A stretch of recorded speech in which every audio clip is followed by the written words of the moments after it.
Cricket की तारीख का वो यादगार मैच जब मिचेल स्टार्क ने बाबर आजम को जख्मी किया और इन दोनों का शदीद लड़ाई भी हो गया उस मैच के दौरान। फिर बाबर आजम ने क्या किया मिचेल स्टार्क के साथ, वो तो पूरी दुनिया उसको जानती भी है।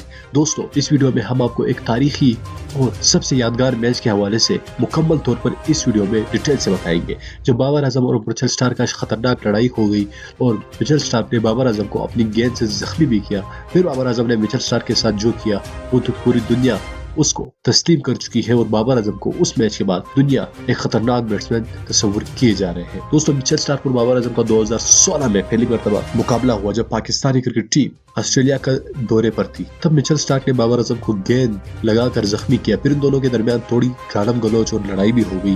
फिर उसके बाद बाबर आजम ने लगातार 3 छक्के लगाकर मिचेल स्टार्क के होश ठिकाने लगा दिए और यह मैच क्रिकेट की तारीख में एक बहुत ही बड़ा तारीखी मैच है, जिसमें मिचेल स्टार्क को बुरी तरह से बाबर आजम ने पीटा, घसीटा और बाद में मिचेल स्टार्क ने खुद आकर बाबर आजम से माफी भी मांग ली और कहा कि मैं तुम्हें मान गया कि तुम दुनिया के एक अजीब खिलाड़ी हो। दोस्तों, बाबर आजम के बारे में आप क्या कहना चाहेंगे? नीचे कमेंट बॉक्स में हमें अपने राय से जरूर आगाह कीजिएगा। इस वीडियो को लाइक कीजिएगा, मजीद वीडियोस देखने के लिए उस बेल आइकन पर भी क्लिक कीजिएगा। मैं मिलना चाहूंगा आपसे अगली वीडियो में, तब तक के लिए इजाजत दीजिए। अल्लाह।